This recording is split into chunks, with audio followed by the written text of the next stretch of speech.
Hello, I'm Dr. Marianne Teitelbaum, and today we're going to talk about lubricating your body.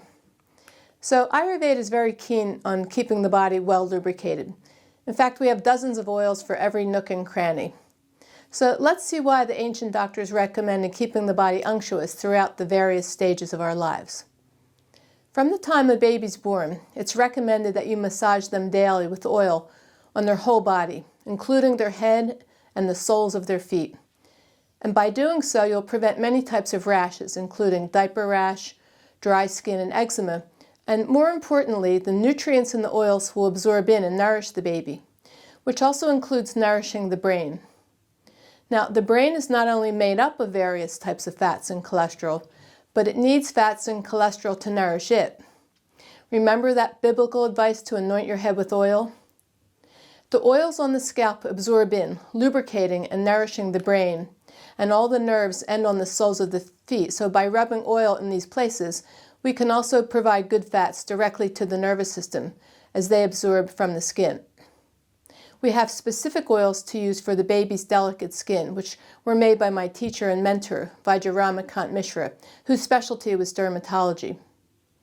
Now, as we get older, especially into the Vata stage of life, which is roughly defined as age 50 and older, it's of utmost importance to keep our bodies lubricated. Vata is the element of coldness, roughness, and dryness. And as we age and our bodies go deeper and deeper into this drying stage of life, we notice that our body's drying up all over the place. So we basically have oils and lubricants for every single part of the body, which will reverse this tendency of aging and drying. First, we lubricate our skin by doing abhyanga, which is a daily oil massage. And we have various types of oils made for all types of ailments. We have oils with herbs infused into them to balance Vata, Pitta, and Kapha. Oils which help arthritic joints. Oils to balance the thyroid gland. Oils to supply magnesium and vitamin D transdermally through the skin. And even oils for various types of skin conditions, like eczema, psoriasis, and all the autoimmune skin conditions that we treat on a daily basis. These oils are rubbed on the entire body, left on for 20 minutes, and then washed off. We have specific oils for the scalp, oils to cool down the highly reactive inflammatory toxins, which are known as Amavisha and Garvisha, coming through the scalp. These types of toxins are very hot and can create scaling, flaking, and itchiness of the scalp, and even contribute to hair loss as the heat damages the delicate hair follicles. These oils are based on aloe vera, which will cool down the very hot toxins as they come through these delicate little pores. We also have oils to encourage hair growth, which are used a lot in my practice since I see so many thyroid cases. And as you may know, thyroid weakness is one of the several underlying causes of hair loss. It's also recommended to apply ghee to the upper and lower eyelids to lubricate the eyes, because they tend to dry up also as we age. Even our mouths get dry, which can destroy the friendly bacteria growing in there, which can then contribute to infections and gingivitis in the gum line. Which is why we have a special Gandusha oil, which is used for oil pulling, where we actually pull the oil in and out of our teeth, which has great benefits for not only the teeth and gums, but even far-reaching effects to help remove toxins from the body and aid digestion. And keeping the oral-friendly bacteria intact prevents Alzheimer's, since infections in the mouth have been shown to migrate up into the brain in people who have Alzheimer's. Once you lose the friendly bacteria in the mouth through the use of steroid inhalers, antibiotics, and antibacterial mouthwashes, infections will immediately start to grow. So, keeping the mucous membranes in the mouth lubricated is a great way to encourage the friendly bacteria to grow there, because they grow in those moist mucus layers which are found from the mouth all the way down to the rectum. And then again, we have several types of nasya, or nasal oils, which are dripped up into the nostrils, which not only lubricate the sinuses and alleviate congestion there, but are also recommended to prevent dementia and Alzheimer's, both of which develop as the brain literally dries up as we age, losing that very important lubrication which the brain runs on. The sinuses are the gateway to the brain, and so this is another way to keep the brain lubricated deep into old age, slowing up the tendency for memory loss and forgetfulness.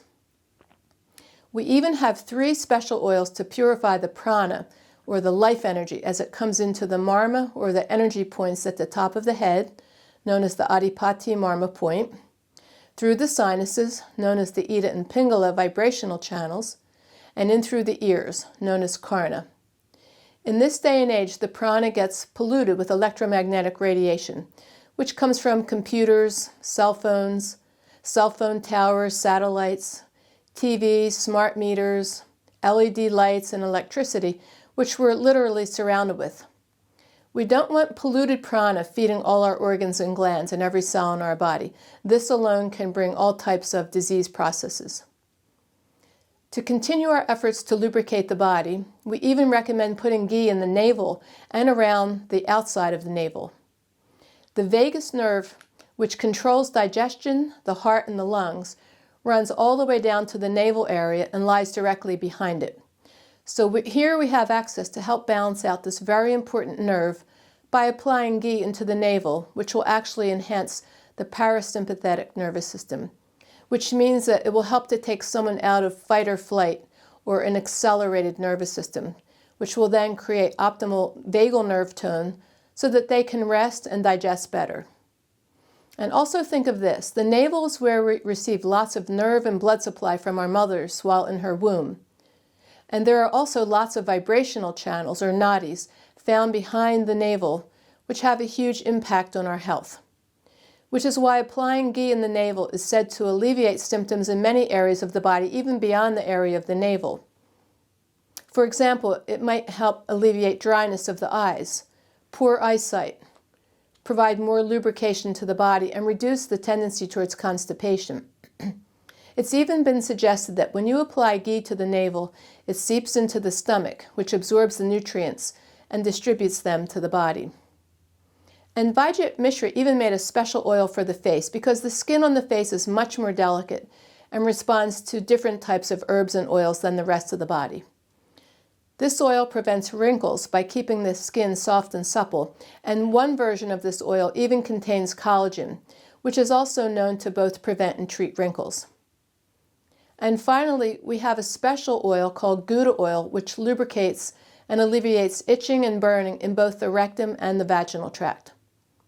So as you can see, Ayurveda goes to great lengths to reverse the tendency of the body to dry out as we age, which can cause the hair to fall out, the skin to wrinkle, and the brain to literally dry up. By learning all the various ways to keep your body oleated and unctuous, you will definitely add years to your life, keeping you healthy and vibrant deep into old age. I hope this information was valuable to you as you strive to extend your lifespan with the highest quality of health possible. Thank you.